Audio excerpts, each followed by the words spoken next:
The slap cracked through the Vanderbilt ballroom like a thunderclap, sharp enough to halt the jazz orchestra mid-swing and freeze 300 of New York's most powerful souls in stunned silence.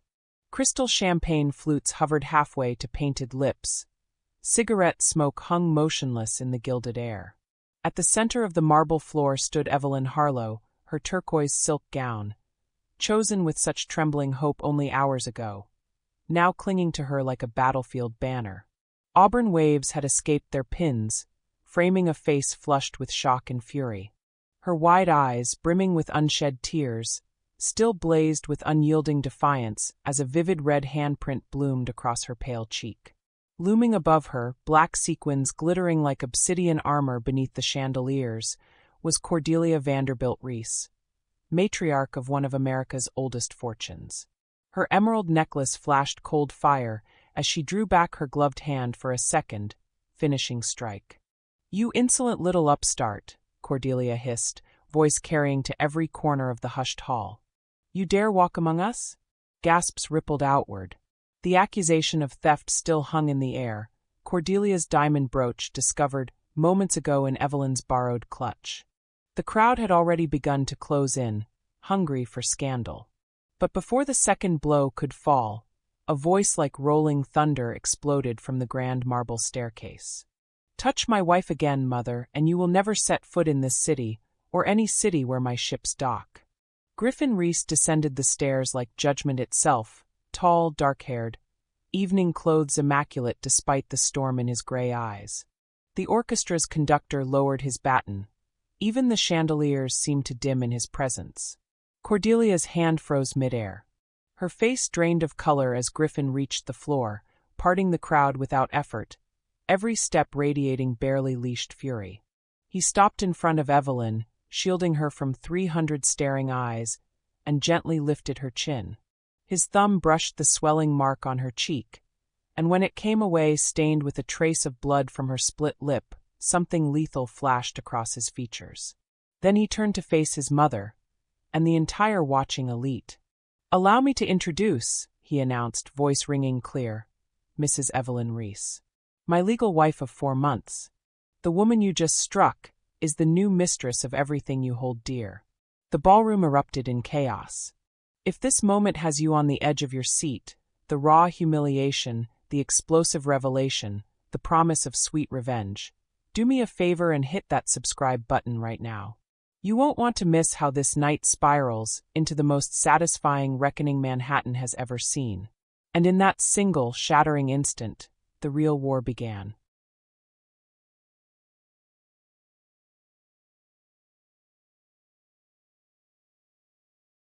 New York City, December 1925.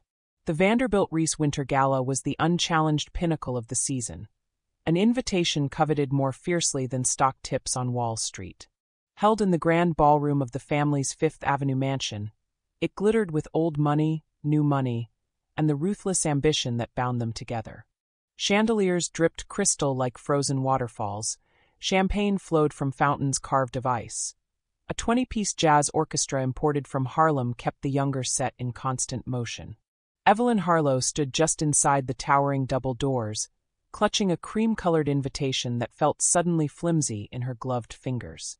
The card was embossed with the intertwined V and our monogram in heavy gold, the paper thick enough to cut glass. She had read the words 100 times on the train from upstate. "Miss Evelyn Harlow is cordially invited." Cordially. The word tasted like a lie. Her gown, turquoise silk shot through with silver thread, had been sewn by a village dressmaker from patterns torn out of vogue. It was beautiful, but beside the Paris couture swirling around her, it felt like a child's costume. A single strand of pearls, her mother's, the only thing of value she owned, lay cool against her throat. No diamonds, no sable wrap, no entourage, just her. The footman who took her invitation, a stern older man named Carver who had served the family for decades, paused almost imperceptibly when he read her name. His eyes flicked over her lack of companion, the modest clutch, the absence of a family crest on her gloves. "Miss Harlow," he announced, voice carefully neutral. Not the booming flourish reserved for Astors or Rockefellers. Heads turned anyway. Curiosity was sharper than courtesy in this crowd. Evelyn stepped deeper into the ballroom, the heat and perfume enveloping her like a velvet shroud. She scanned the sea of faces for the one that mattered, Griffin Reese, the man who had changed everything 6 months ago when his Rolls-Royce broke down outside her father's failing orchard in the Hudson Valley. Back then he had simply been Griffin, tall, dark-haired, gray eyes that saw too much, a quiet laugh that made her forget the foreclosure notices piling up on the kitchen table. He had stayed 3 days while the car was repaired, helping her pick apples, listening to her play the battered upright piano in the parlor. When he left, he took her heart with him. She hadn't known he was the Griffin Reese, shipping magnate, heir to transatlantic lines, one of the most eligible bachelors in America, until the society pages arrived weeks later. His letters had come secretly after that, delivered by trusted chauffeurs.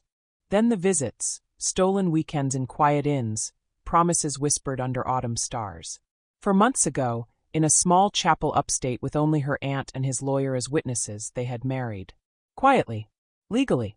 Irrevocably. Tonight was supposed to be the revelation. Griffin had written, "Come to the gala.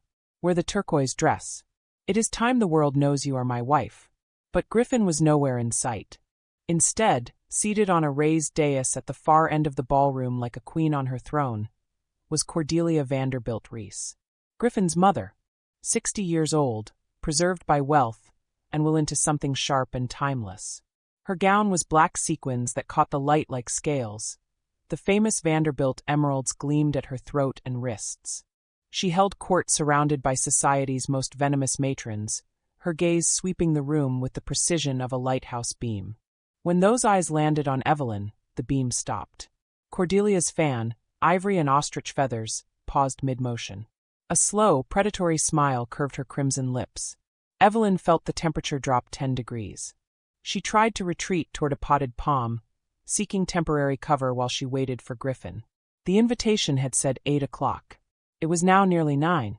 Something had delayed him, business, perhaps, or the notorious Manhattan traffic. But Cordelia had already risen. She did not walk so much as advance, the crowd parting instinctively. Conversations hushed in her wake. She stopped directly in front of Evelyn, close enough for Evelyn to smell the expensive French perfume laced with something colder. "Well," Cordelia said, voice carrying just enough to draw nearby ears. "I don't believe we've been introduced." Evelyn curtsied, deep, graceful, the way her aunt had drilled into her. "Mrs. Vanderbilt Reese. Thank you for your hospitality." Cordelia's smile never reached her eyes. "Hospitality is reserved for guests, miss." "Harlow," Evelyn supplied quietly. "Evelyn Harlow." "Ah, yes. The orchard girl." Cordelia's tone dripped honey over broken glass. "How quaint that you received an invitation. Standards must be slipping." A titter of laughter rippled from the circle of women who had materialized behind Cordelia like well-trained hounds. Evelyn kept her chin high. "I was invited by your son." Cordelia's eyebrows arched. "Were you? How curious." "Griffin is in Chicago on urgent business. He left yesterday." The words landed like a blow. "Chicago?" He had said nothing of travel in his last letter, only that he would see her tonight, that everything would change. Evelyn's fingers tightened on her clutch. "There must be some mistake." "Indeed there must," Cordelia murmured. "Because if my son were in New York, he would be arriving with his intended, Miss Beatrice Langford, daughter of the Philadelphia Langfords. Their engagement will be announced next month." The name struck like ice water. Beatrice Langford, blonde, impeccable, heiress to banking millions. The society pages had linked her with Griffin for years. Evelyn's world tilted. Around her, the whispers began. Cordelia leaned closer.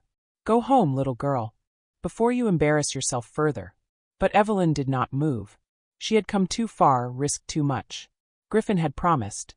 And so she stayed, standing alone beneath the blazing chandeliers, a single turquoise flame in a sea of black and gold, waiting for the man who had sworn to claim her in front of the world. The orchestra struck up a new foxtrot. Couples flooded the floor. Cordelia returned to her throne, satisfied. And Evelyn Harlow, secret wife of Griffin Reese, daughter of a ruined orchard keeper, wearer of one modest strand of pearls, stood her ground. Because she had learned long ago that sometimes the only way to survive the lion's den was to refuse to run. The night was young, and the real storm had not yet broken. The orchestra swung into a sultry rendition of Ain't She Sweet, and the ballroom pulsed with restless energy. Couples spun across the floor in flashes of satin and tails, laughter rising in bright, brittle bursts. Evelyn remained near the potted palm, half hidden by its fronds, trying to breathe past the knot in her chest. Cordelia's words echoed, "Griffin is in Chicago. He left yesterday." It couldn't be true. The letter had been in his own handwriting, ink still faintly scented with the cedar smoke he favored. He had promised. Yet doubt, that old companion from harder days, began to whisper. A waiter glided past with a silver tray of champagne coupes. Evelyn reached for one, anything to steady her hands, but the man angled the tray just out of reach and continued on without a glance. She watched him offer the same tray to a cluster of debutantes nearby. They took glasses with practiced ease, giggling behind gloved fingers. She told herself it was coincidence. Then Beatrice Langford appeared. Tall, porcelain-skinned, golden hair swept into an elegant chignon that caught the light like polished wheat. Her gown was white satin with a diamond belt that alone could have paid Evelyn's family debts twice over. Beatrice moved through the crowd with the effortless ownership of someone born to it, a string of admirers trailing like ducklings. She stopped directly in front of Evelyn. "Miss Harlow, isn't it?" Beatrice's voice was honey over steel.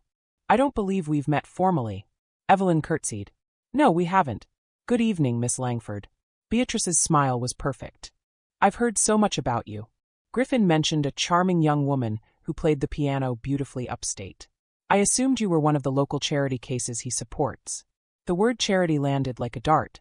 Before Evelyn could answer, Beatrice turned to her circle of friends, 3 young women whose families owned railroads, banks, and half of Newport. "Girls, this is the famous orchard girl.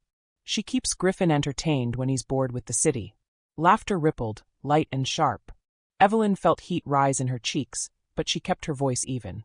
"Mr. Reese and I are friends." "Friends," Beatrice repeated, savoring the word. "How quaint." A passing debutante, accidentally, bumped Evelyn's elbow as she reached for a canopy from a circulating tray. The small plate tipped. Caviar on toast slid down the front of Evelyn's turquoise skirt, leaving dark, oily streaks. "Oh dear," the girl exclaimed, hand flying to her mouth in mock horror. "How clumsy of me. But it's only a little stain. I'm sure it won't show much on whatever fabric that is." More laughter. The circle tightened. Evelyn dabbed at the mess with a napkin, the silk already ruined. She could feel eyes on her from every direction now. Curious, amused, predatory. Cordelia watched from her dais, fan moving slowly, satisfaction evident in every measured flick. A man approached next, Captain Harlan Whitmore, decorated war hero and Beatrice's older brother. Tall, fair, with the easy arrogance of inherited privilege. His evening dress was impeccable, a medal glinting at his lapel. "Evening, Miss Harlow," he said, bowing with exaggerated courtesy. "I understand you're waiting for Griffin. Afraid he's been detained. Urgent cable from the Chicago office. Something about a shipping contract falling through. He asked me to keep you company until he arrives." Evelyn searched his face for sincerity and found only smug amusement. "That's kind of you, Captain, but unnecessary." "Nonsense." Harlan took her arm with proprietary ease. "Can't have Griffin's little friend standing alone like a wallflower." He steered her toward a cluster of older gentlemen smoking cigars near the French doors. Their conversation halted as she approached. "Gentlemen," Harlan announced, "allow me to present Miss Evelyn Harlow. She's quite the pianist, I'm told." One of the men, an oil baron whose name Evelyn recognized from the newspapers, puffed his cigar and eyed her openly. "Pianist, eh? Professional." "I give lessons," Evelyn answered quietly. "Ah, music teacher." He nodded as if that explained everything. "My daughter takes lessons. Terrible racket. Perhaps you could tutor her, though I warn you she's tone-deaf." The men chuckled. Harlan leaned closer. "Don't mind them. They're old-fashioned. They believe a woman's place is decoration, not occupation." Evelyn pulled her arm free. "And what do you believe, Captain?" His smile thinned. "I believe Griffin enjoys his diversions. But he always returns to his own kind." The orchestra launched into a lively Charleston. Dancers flooded the floor, kicking and twirling. Harlan extended his hand. "Dance? No, thank you." His eyes hardened. "Come now. Don't be difficult." Across the room, Cordelia rose again. She descended the dais steps with deliberate grace and began moving through the crowd, directly toward Evelyn. The matriarch arrived like a battleship, flanked by two society dowagers whose husbands controlled Senate seats. "Miss Harlow," Cordelia said loudly enough for nearby groups to hear. "I've been meaning to speak with you privately." Evelyn's stomach clenched. Cordelia's smile was glacial. "It has come to my attention that your father's orchard is in rather dire financial straits. Foreclosure imminent, I believe." Murmurs spread like spilled ink. Evelyn lifted her chin. "That is a private family matter, Mrs. Vanderbilt Reese." "Private?" Cordelia's laugh was soft, deadly. "My dear, when one attends the Vanderbilt Reese Gala unescorted, in a gown that has seen better days, one invites commentary." She gestured to the caviar stains. "And accidents do happen." Beatrice appeared at Cordelia's side, linking arms with practiced intimacy. "Mother, perhaps Miss Harlow would be more comfortable in the servants' hall? They have club soda for stains." The dowagers tittered. Evelyn felt the room tilt. Every eye seemed fixed on her. The ruined dress, the lack of escort, the whispered insolvency of her family name. She searched desperately for Griffin among the sea of faces. Still nothing. Cordelia leaned in, voice dropping to a venomous whisper only Evelyn could hear. "Go home, child, before I am forced to have you removed. Griffin is not coming. He has obligations, real obligations. You were a pleasant summer fancy. Nothing more." The words struck deeper than any spilled caviar. Evelyn's hands trembled, but she refused to let tears fall. Not here. Not in front of them. Instead, she curtsied, perfect poised, the way her mother had taught her before illness took her. "Thank you for your hospitality," she said clearly. "I believe I'll wait for Mr. Reese on the terrace. The air is fresher there." She turned and walked away, spine straight, though every step felt like treading broken glass. Behind her, the whispers rose like a tide.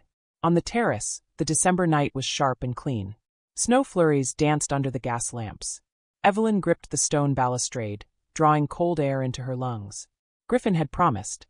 She would wait, because love, she had learned in harder seasons, sometimes required standing alone in the dark, and believing the light would still come. The orchestra played on inside, oblivious, and the whispers followed her even into the snow.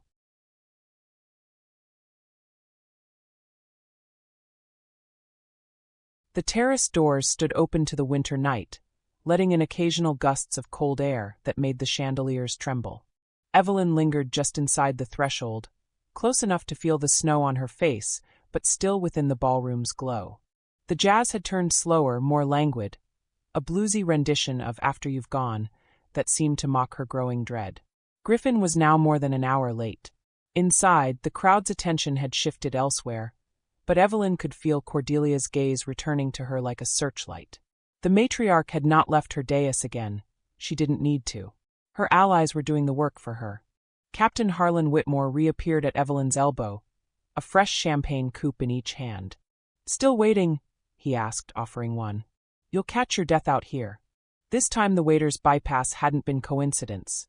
No tray had come near her in 20 minutes. Evelyn ignored the glass. "I'm fine, thank you." Harlan sipped from both coupes anyway, eyes gleaming. Stubborn. Griffin always did like projects. Before Evelyn could retort, the orchestra fanfare sounded, 3 bright notes signaling the evening's formal toast. The conductor tapped his baton, dancers cleared the floor. Guests migrated toward the center of the room where a small platform had been set up beneath the largest chandelier. Cordelia rose once more, gliding to the platform with regal certainty. A footman handed her a silver tray bearing the Vanderbilt Reese diamond brooch, an heirloom piece shaped like an intertwined V and R, famous enough to have been photographed for Vogue. "Ladies and gentlemen," Cordelia began, voice carrying effortlessly, "a brief announcement before we continue the festivities." The room quieted. Evelyn's stomach tightened. She edged back inside, drawn despite herself. Cordelia held up the brooch so it caught the light, diamonds flashing like ice. "This piece has been in our family for 3 generations.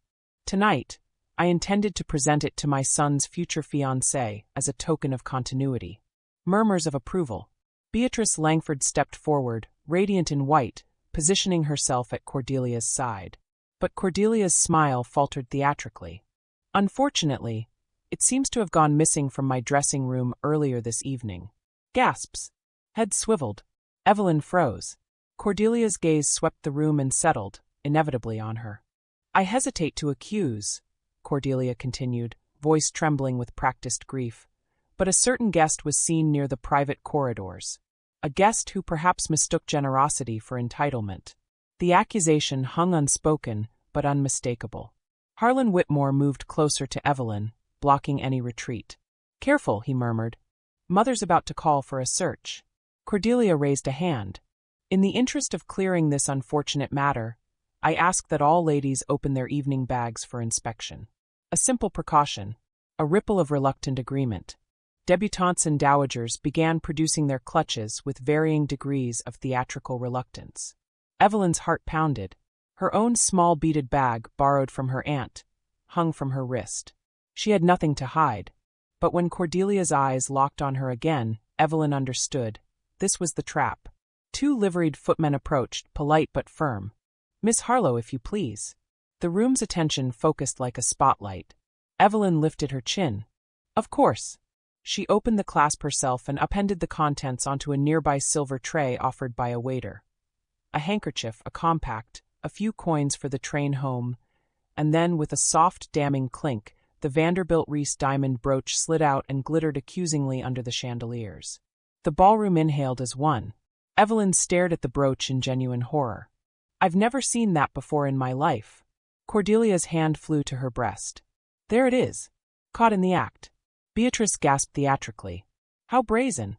Captain Whitmore seized Evelyn's arm. "Thievery in this house? Unthinkable." The crowd closed in, murmurs turning to outrage. "I didn't take it," Evelyn said, voice steady despite the panic clawing her throat. "Someone placed it there." "Who would believe that?" Cordelia asked, voice dripping pity. "A desperate girl from a failing orchard, invited out of charity, repays kindness with theft." Evelyn looked around wildly for any friendly face and found none. Even those who had merely been curious now looked at her with contempt. Cordelia signaled the footmen. "Escort Miss Harlow to the foyer. The police will be called." Rough hands gripped Evelyn's arms. She struggled, not wildly, but with quiet fury. "Let go of me. I am not a thief." The orchestra had fallen silent. Only the hiss of whispered accusations filled the air. And then, raised voices near the entrance. A commotion. Guests turning. Griffin. He was here, finally, pushing through the main doors, overcoat dusted with snow, face grim. He had clearly come straight from the train or car. His tie was slightly askew. His eyes found Evelyn instantly. Held captive, brooch gleaming on the tray, Cordelia triumphant. The relief on his face lasted half a second before it hardened into something deadly. He began moving. But Cordelia saw him too. She could not let him reach Evelyn before the accusation solidified. "Stop!" Cordelia commanded the room. Her voice cracked like a whip. "This girl is a common criminal. She has disgraced this house." She stepped forward, the crowd parting. And before anyone could react, Cordelia's gloved hand lashed out. The slap echoed like a gunshot. Evelyn's head snapped sideways. Pain exploded across her cheek. She tasted blood where her tooth cut the inside of her lip. The room froze in collective shock. Even in this cutthroat world, striking a guest, however lowly, was beyond the pale. Cordelia stood over her, breathing hard, hand still raised. And that was the exact moment Griffin's voice thundered from the staircase he had just mounted for dramatic effect. "Touch my wife again, mother, and you will never set foot in this city, or any city where my ships dock." The second subscription prompt will come later, at the absolute peak of tension in Chapter 8, right as the final confrontation detonates and the revelations rain down. You won't want to miss a single second of what happens next. The war had come. Griffin Reese moved through the crowd like a force of nature. Guests who moments ago had been baying for Evelyn's disgrace now shrank back, instinctively sensing the shift in power. Even the orchestra faltered, the trumpet player missing a note as Griffin passed. He did not shove or raise his voice again. He simply advanced, and the sea of silk and tails parted before him. Cordelia's composure cracked for the first time. Her hand, still raised from the slap, lowered slowly, as though the air had thickened around it. Beatrice Langford took an involuntary step backward. Captain Whitmore released Evelyn's arm as if it burned. Griffin reached the center of the circle in seconds. He did not look at his mother yet. His entire focus was on Evelyn. He dropped to one knee right there on the marble floor, heedless of the spilled champagne soaking into his trousers, and gently cupped her bruised cheek. His thumb traced the swelling with heartbreaking tenderness. "I'm here," he murmured, voice low enough for only her to hear at first. "I'm so sorry I was late. The train from Chicago was delayed, snow on the tracks. I came as soon as I could." Evelyn's eyes filled, but she managed a small nod. The pain in her face was nothing compared to the relief flooding her chest. Griffin stood, positioning himself protectively in front of her, and finally turned to face the room. The silence was absolute. "Allow me to clarify a few matters," he said, voice calm but carrying to every corner. "The woman you just witnessed being assaulted is not a thief. She is not an opportunist. She is my wife." A collective gasp swept the ballroom, sharper than any before. Cordelia recovered first. "Griffin, darling, you're overtired from travel. This girl has clearly—" "Mother," Griffin cut in, the single word laced with steel. "Enough." He reached into his inner breast pocket and withdrew a folded document, heavy parchment sealed with red wax. He did not hand it to Cordelia. Instead, he turned to the highest-ranking guest present, the Austrian ambassador's wife, Countess von Hohenberg, who had been watching the drama with wide-eyed fascination. "Countess, if you would be so kind as to read this aloud." The Countess accepted the paper with graceful curiosity. She unfolded it, adjusted her lorgnette, and began. "This is a certificate of marriage, solemnized 4 months ago in the county of Duchess, New York, between Griffin Alexander Reese and Miss Evelyn Marie Harlow. Signed by the officiant, 2 witnesses, and bearing the seal of the state." She looked up, a delighted smile breaking across her face. "It is entirely legal. Congratulations, Mr. Reese." The ballroom erupted, not in outrage but in a chaotic blend of shock, applause, and frantic whispering. Cordelia swayed as if struck herself. "Impossible. You were in Chicago." "I was in Chicago closing the merger that will make our fleet the largest on the Atlantic," Griffin said coolly. "But I have been married since August." "Quietly, yes, because I knew certain parties would object." He turned to the crowd. "Evelyn Reese is the legal mistress of this house, of our estates, and of every asset I possess. The brooch on that tray belongs to her by right. One cannot steal what is already one's own." Beatrice Langford went white beneath her rouge. Captain Whitmore looked suddenly ill. Cordelia rallied with desperate fury. "This is absurd. She's a nobody, a piano teacher from a bankrupt orchard. She brings nothing." "She brings everything," Griffin interrupted. "Loyalty. Kindness. A heart that never once asked for my fortune. Only for me." He faced his mother fully now. "And speaking of bringing nothing, perhaps we should discuss the family finances." Cordelia's eyes widened in genuine alarm. Griffin signaled Carver, the footman who had announced Evelyn earlier. The man approached with a thick red ledger, the one Griffin had retrieved from his mother's private safe before leaving for Chicago. Griffin opened it on the same silver tray that still held the brooch. "For years," he said, voice ringing clear, "I believed our dwindling reserves were due to market fluctuations and poor harvests on the estates. I was wrong." He flipped pages deliberately. "The truth is in Mother's own hand. Payments to Monte Carlo casinos, private gambling dens in Saratoga, hush money to certain associates." He glanced pointedly at Captain Whitmore, who began edging toward the exit. "Thousands, hundreds of thousands siphoned away. Heirlooms quietly sold and replaced with paste to maintain appearances. Including, I suspect, the brooch now on this tray." Cordelia lunged for the ledger. "Lies! Forgery!" But Countess von Hohenberg had already taken the book, scanning entries with growing disapproval. "These figures are damning, Mrs. Vanderbilt Reese. And in your handwriting, unless I am mistaken." The tide had turned completely. Whispers now targeted Cordelia, shocked, avid, merciless. Griffin closed the ledger. The family fortune was nearly gone. But fortunately, a distant cousin in Liverpool, childless and fond of me, passed recently. His shipping interests have come to me. The Reese lines are solvent again. Restored. And under new management. He turned to Evelyn, taking her hand. "As of this moment, my wife controls the household, the staff, the guest lists, and decisions regarding who resides under this roof." Cordelia stared at Evelyn as if seeing her for the first time. The matriarch's face crumpled, pride, power, everything she had wielded like weapons, slipping away. Evelyn met her gaze steadily. The bruise on her cheek throbbed, but her voice when she spoke was calm. "I believe, Mrs. Vanderbilt Reese, you will find the guest house in Newport quite comfortable. It's heated and far enough from society to allow reflection." Cordelia made a strangled sound. Captain Whitmore, seeing his patroness fall, bolted for the door, but 2 footmen intercepted him at Griffin's subtle nod. The orchestra, sensing the shift, struck up a triumphant waltz. Griffin offered Evelyn his arm. "May I have this dance, Mrs. Reese?" She placed her hand in his, stained gown, bruised face and all. "Yes," she said, smiling through the ache. "You may." As they moved onto the floor, the crowd parted, not with scorn now, but with wary respect. Some applauded.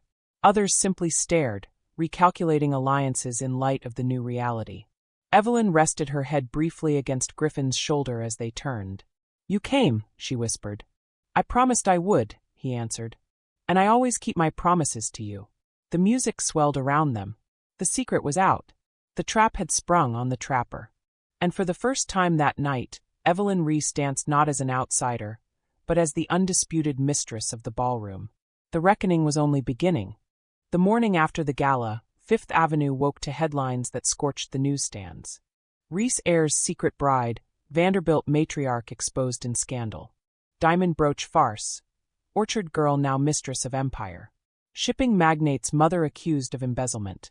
Evelyn sat at the breakfast table in the sunlit morning room of the Reese mansion, a stack of newspapers spread before her like battle maps. The bruise on her cheek had darkened to an ugly purple, but she barely noticed. Her fingers traced the bold type declaring her Mrs. Griffin Reese. Griffin entered, freshly shaved, carrying a silver pot of fresh coffee. He poured for her first, then himself. "How's the new mistress of the house feeling?" he asked, attempting lightness. Evelyn managed a small smile. "Like I've stepped into someone else's life." He sat beside her, taking her hand. "It's our life now. And it's only beginning." But the beginning felt fragile. Society's reaction was swift and viciously divided. Invitations that had once been automatic now arrived addressed only to Mr. Griffin Reese. Some hostesses, old friends of Cordelia's, cut Evelyn dead in the street. Others, sensing the wind shift, sent flowers and notes of belated congratulations. Cordelia had retreated to her private suite on the 3rd floor, doors locked, refusing meals. Rumors flew that she was packing for Europe. Griffin had posted footmen outside her rooms, not to imprison her, but to ensure she left with only what was legally hers. Beatrice Langford's engagement prospects collapsed overnight. The Langfords quietly left for Palm Beach. Captain Whitmore had been detained by police on suspicion of extortion.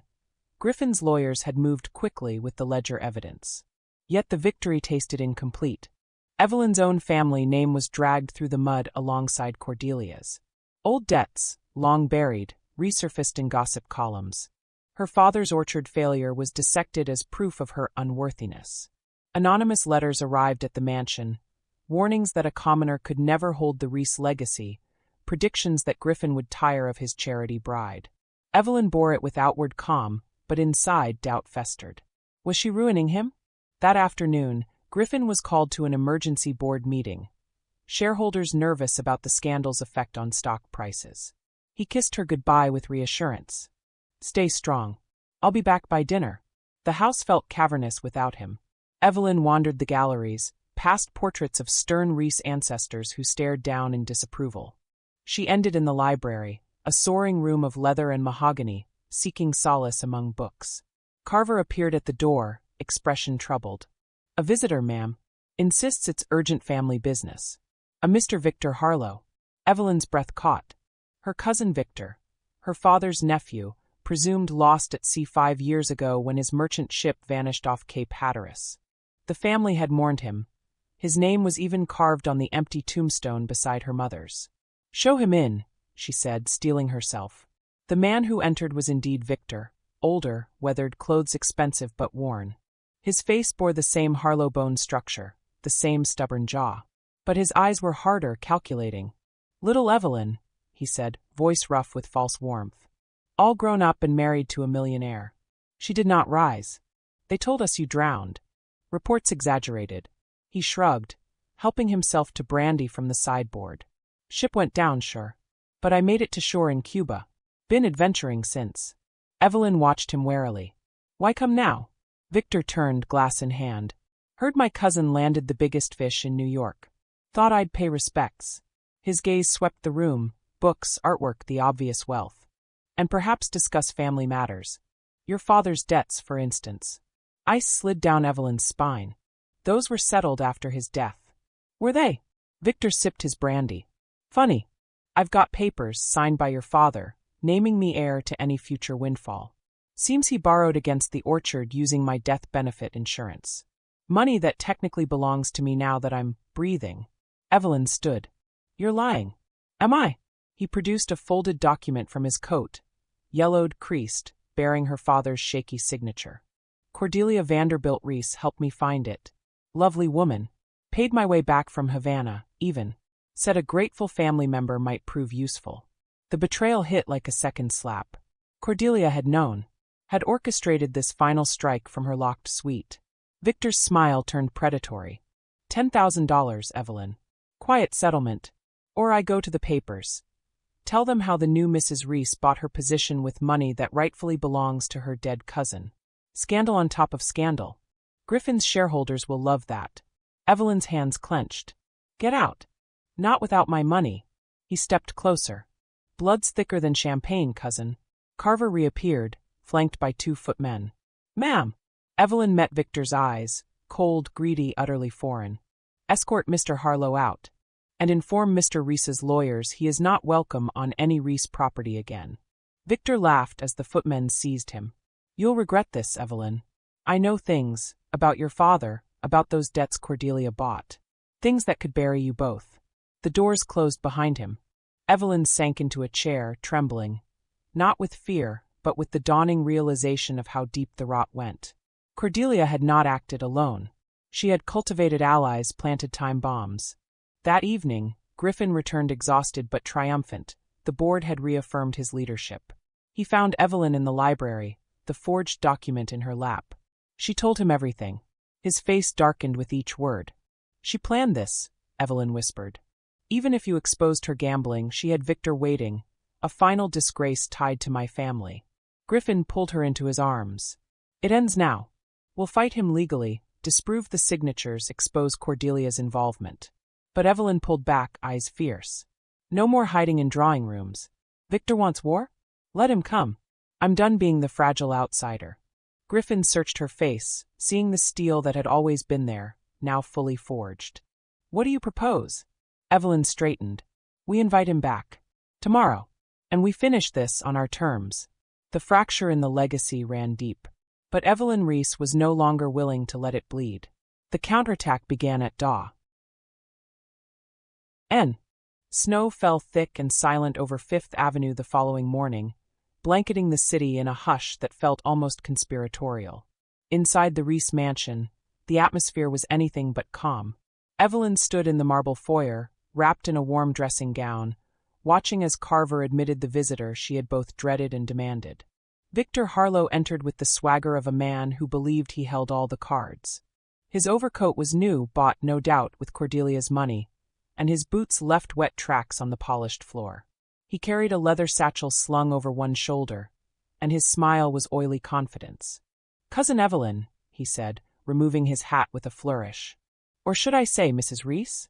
Quite the elevation. Griffin stood at Evelyn's side, arms crossed, expression carved from granite. 2 footmen flanked the doors, silent sentinels. You have 5 minutes, Griffin said coldly. State your business and leave. Victor's eyes gleamed. No need for hostility. I'm here to negotiate like family should. He reached into his satchel and produced a sheaf of papers. Yellowed loan documents, promissory notes, all bearing what appeared to be Evelyn's father's signature. These, Victor said, waving them, prove your late father borrowed heavily against the orchard, naming me as beneficiary should any windfall occur. A windfall like, say, marrying into one of America's greatest fortunes. Evelyn took the papers with steady hands. She scanned them quickly, dates, amounts, her father's shaky scrawl. They looked authentic. But something was wrong. The ink on one signature was too dark, fresher than the 5-year-old date it bore.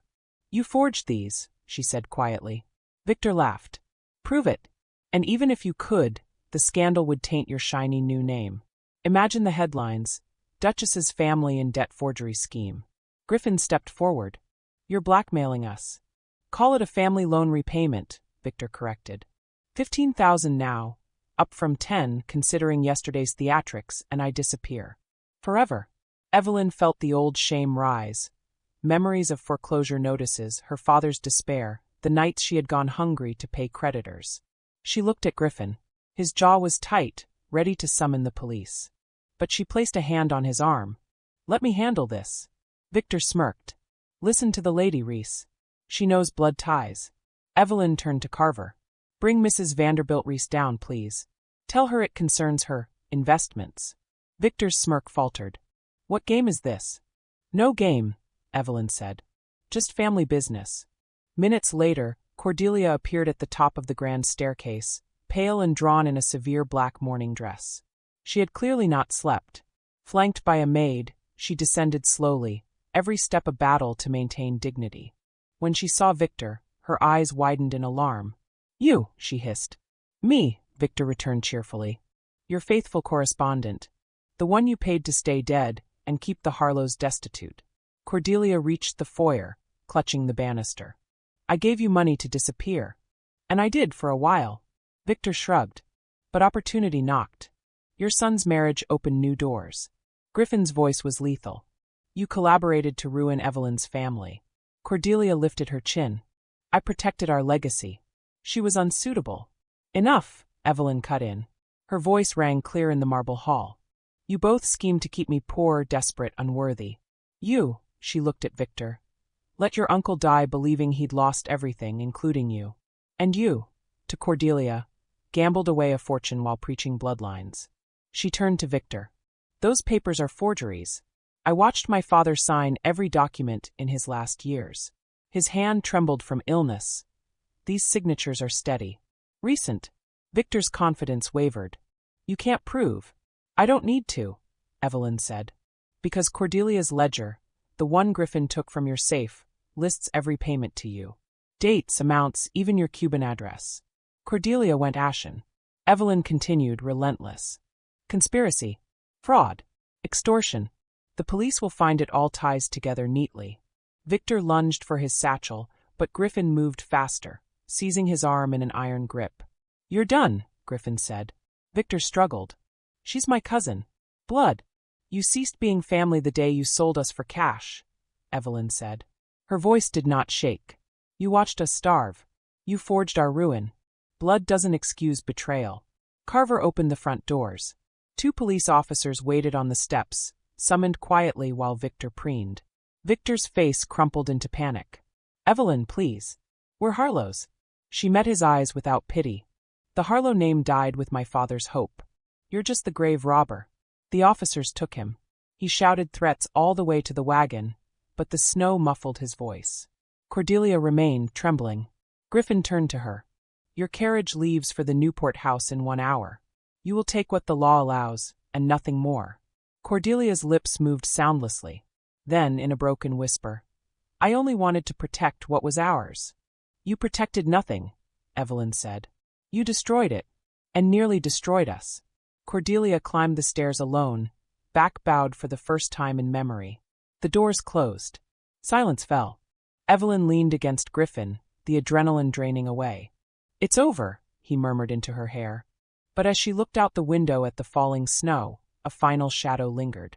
Victor's arrest would make evening headlines. Cordelia's exile would fuel gossip for months. Yet Evelyn knew the deepest wound wasn't theirs. It was the realization that the people who should have protected her had been the architects of her pain. She straightened, drawing strength from Griffin's steady presence. No, she said quietly. It's not over. It's just transformed. She placed his hand on her abdomen, still flat, but holding their future. Now we build something they can never touch. Griffin's eyes softened. He kissed her forehead. Together. The ghost had returned, only to be banished forever. And in the quiet aftermath, Evelyn Reese finally laid her past to rest. The snow had stopped by midday, leaving Fifth Avenue pristine and glittering under weak winter sun. Inside the Reese mansion, the air hummed with purpose. Evelyn stood in the library, surrounded by open ledgers, legal documents, and a pot of strong coffee gone cold. Griffin's lawyers, two sharp-eyed partners from a Wall Street firm, sat at the long mahogany table, reviewing the evidence against Victor and Cordelia. Victor's arrest had made the afternoon editions. "Returned dead, cousin charged with fraud and extortion," screamed the headlines. Reporters camped beyond the gates, but the footmen kept them at bay. Cordelia's carriage had departed at dawn for Newport, escorted by a maid and a lawyer bearing strict instructions. No access to remaining funds without Griffin's signature. Yet Evelyn felt no triumph. The revelations had carved fresh wounds. Her father's final years, poisoned by despair engineered by his own nephew and Griffin's mother, replayed in her mind. She had spent the morning alone in the conservatory, touching the piano keys without playing, letting grief wash through her. Now she returned to the library, resolve hardening. Griffin looked up as she entered. "The district attorney is confident. Victor's forgeries are amateur. Ink analysis will prove it. Cordelia's payments tie her to conspiracy." Evelyn nodded. "Good. But it's not enough." The lawyers exchanged glances. Griffin leaned forward. "What do you mean?" "I mean," Evelyn said, voice steady, "we end this completely. No lingering shadows. No future blackmail attempts. We expose everything, publicly, irrevocably." One lawyer cleared his throat. "With respect, Mrs. Reese, further publicity could damage." "The damage is already done," Evelyn cut in. "Society has feasted on half-truths. Let them choke on the whole." She laid out her plan, calm, precise, born of months' enduring whispers and now weeks of righteous fury. A press conference. Tomorrow. Here in the ballroom where the gala had unraveled. All major papers invited. Full disclosure. The forged debts, Cordelia's embezzlement, Victor's collusion. The ledgers opened for inspection. Cordelia's exile announced as mercy, not punishment. "And," Evelyn added, "we establish a trust. From the restored fortune. For orchard workers' families. Education funds. Medical care. Named for my father." Griffin's eyes shone with pride. "You're sure?" "I've never been more sure." He turned to the lawyers. "Make it happen." That evening, Griffin found her in the conservatory again. Snow tapped gently against the glass roof. She sat at the grand piano, playing a soft Chopin nocturne, melancholy but resolute. He listened from the doorway until she finished. "You play like someone saying goodbye," he said softly. Evelyn closed the lid. "I am. To the girl who apologized for existing." She stood and crossed to him. "Tomorrow I stop hiding behind you. I stand beside you, as your equal." Griffin took her hands. "You always were." They sealed the decision with a kiss, slow, certain, tasting of coffee and future. The next day the ballroom filled again, not with dancers but with reporters, photographers, even a few curious society figures who had received personal invitations. Evelyn entered on Griffin's arm, wearing simple navy silk. No jewelry but her wedding band and the pearl strand from her mother. The bruise on her cheek had faded to yellow, but she wore no powder to hide it. "Let them see."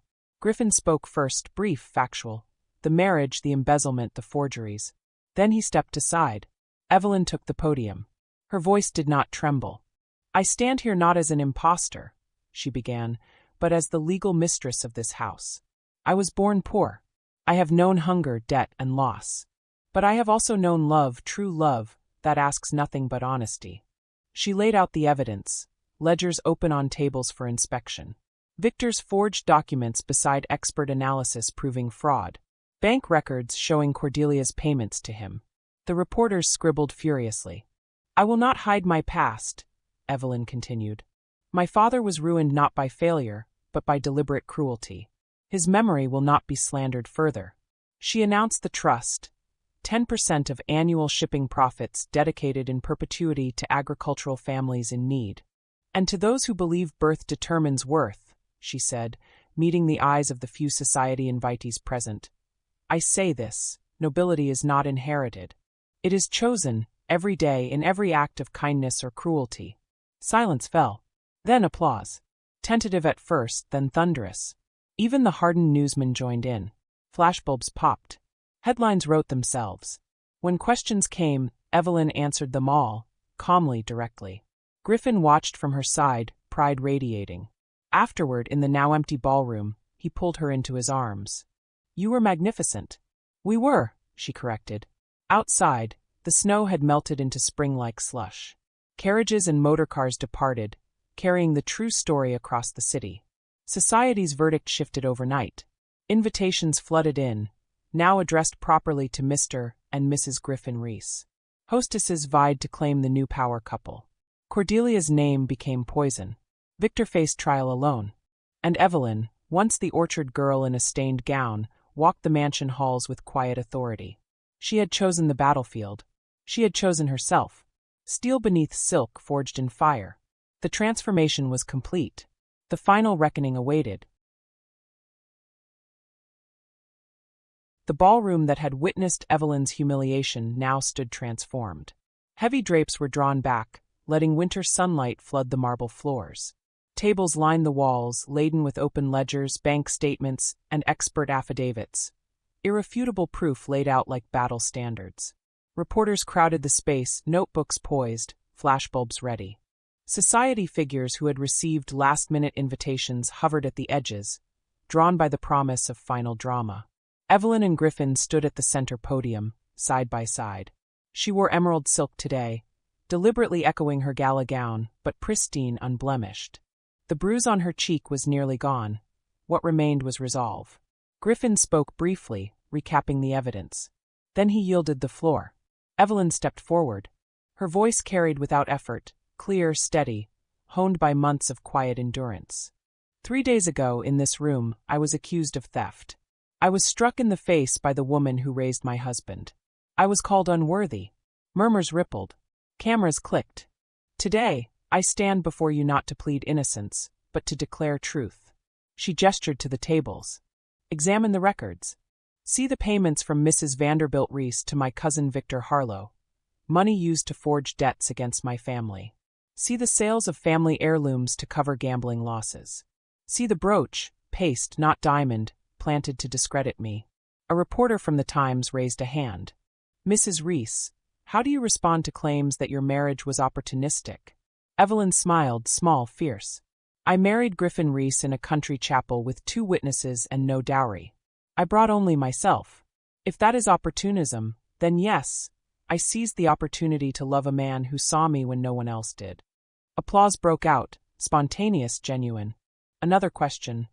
What of your cousin's arrest? Victor Harlow will face justice for fraud and extortion, as will any who aided him. The doors at the rear of the ballroom opened with a dramatic creak. Captain Harlan Whitmore strode in, flanked by 2 policemen, wrists in cuffs. He had been released on bail that morning, clearly intending a bold confrontation. The room hushed. Whitmore's face was flushed with rage. Lies. All of it. This woman, this upstart, has poisoned Griffin against his own blood. He shook off the officers and lunged toward the podium. Griffin moved to intercept, but Evelyn placed a hand on his arm. Let him come. Whitmore reached the center, breathing hard. You think you've won? He snarled at Evelyn.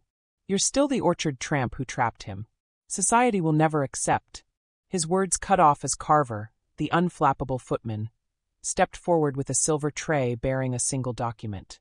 Captain Whitmore, Carver announced calmly, this arrived from your regiment's headquarters this morning. Charges of conduct unbecoming. Specifically, accepting bribes from Mrs. Vanderbilt Reese to intimidate Mrs. Reese. Whitmore went white.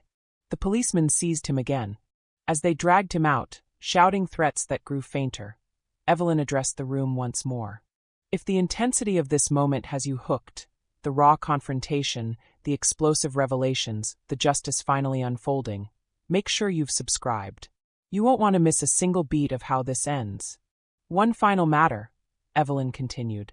Mrs. Vanderbilt Reese has chosen retirement in Newport. The house there is comfortable. The allowance generous. But her influence over this family ends today. A society matron, former ally of Cordelia's, asked hesitantly, And you, Mrs. Reese?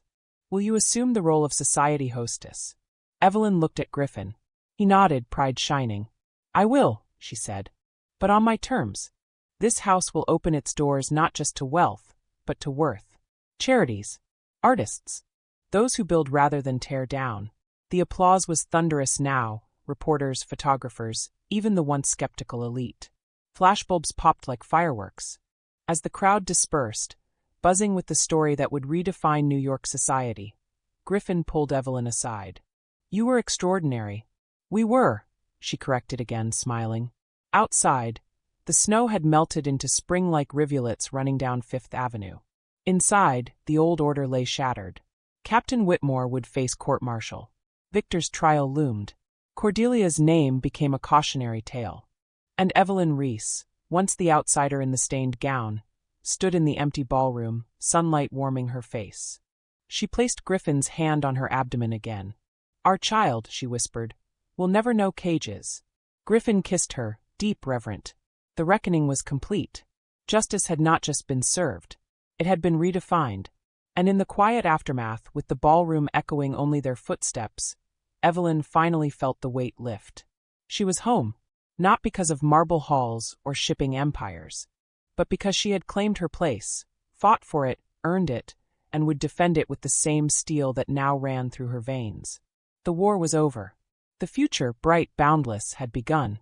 April 1926 brought tentative warmth to New York, the kind that coaxed tulips from window boxes and turned Central Park into a riot of green.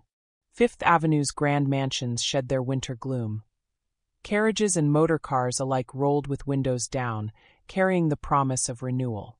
The Reese mansion stood prouder than ever. Its doors, once guarded jealously by Cordelia's iron rules, now opened frequently. Charity luncheons filled the dining room. Young musicians auditioned in the conservatory. Orchard workers' children, sponsored by the New Harlow Trust, arrived wide-eyed for piano lessons with the mistress herself. Evelyn Reese, once the outsider in the stained turquoise gown, moved through her home with quiet authority. She wore simpler gowns now, colors soft and practical, hair often pinned back for work. The society pages called her the People's Duchess, a title she accepted with wry amusement. Griffin watched her with the same wonder he had felt that first afternoon in the orchard, only deeper now, tempered by shared trials. One sunlit afternoon, Evelyn sat at the garden table on the terrace, reviewing plans for the expanded trust. A new school in the Hudson Valley would bear her father's name. Scholarships for daughters of farmers. Medical clinics in rural towns. Carver approached with a silver tray bearing a single envelope. "A letter from Newport, ma'am." Evelyn recognized the shaky script, Cordelia's. The third such letter in as many months. She had opened the first two. Pleas for money, complaints about isolation, veiled barbs about Evelyn's common influence. This one she held unopened, watching the wax seal catch the light. "Shall I dispose of it, ma'am?" Carver asked gently. Evelyn smiled. "No need." She rose and walked to the small fire pit where gardeners burned winter debris. With deliberate calm, she tossed the envelope into the flames. Paper curled, ink blackened, seal melted away. Carver bowed and withdrew. Across the lawn, Griffin was teaching a group of trust children how to swing a baseball bat, his latest enthusiasm, imported from a trip to Boston. Laughter rang out as a small boy connected, sending the ball sailing. He looked up, saw Evelyn watching, and waved. Sunlight glinted off his wedding band, and the emerald brooch now pinned proudly at her throat, the real one, retrieved from a Paris pawnshop and restored. She placed a hand on her gently rounded abdomen. 5 months along now. Their child, a secret joy growing stronger every day. Griffin jogged over, breathless and grinning. "Future slugger," he said, nodding toward the children. "Takes after his mother, perfect timing." "Or hers," Evelyn teased. He pulled her close, careful of the bump between them. "Everything all right?" "Everything," she said, "is perfect." Inside, the mansion hummed with life, staff who smiled openly, rooms filled with music and purpose. Portraits of stern ancestors still lined the galleries, but new photographs joined them. Griffin and Evelyn on their quiet wedding day, children from the trust gathered around the piano, orchards in full bloom. Society had adapted. Invitations poured in. Hostesses vied for Evelyn's favor. The Harlow Trust became the most admired philanthropy in the city. Victor Harlow's trial ended in conviction, 10 years in Sing Sing. Captain Whitmore's military dishonor stripped him of rank and pension. Cordelia's name faded into obscurity, a cautionary whisper at bridge tables. And Evelyn, once the girl who had stood alone beneath chandeliers, waiting for rescue, now stood at the heart of it all. Not because she had been saved, but because she had chosen to save herself, and in doing so, built something unbreakable. That evening, after the children departed and the house settled into quiet, Griffin found her in the conservatory. She played a gentle lullaby on the grand piano, fingers light on the keys. He sat beside her on the bench, adding a soft harmony. The melody filled the glass-roofed room, drifting out into the spring night. No ghosts lingered here anymore. Only light, only future, only love, hard-won, fiercely guarded, eternally theirs. The orchard girl had become the heart of an empire. And in the hush of a new season, Evelyn Reese closed her eyes and played, not goodbye to the past, but a promise to everything yet to come. The story that began with a slap in a ballroom ended with a symphony in a garden. And that finally was the true reckoning,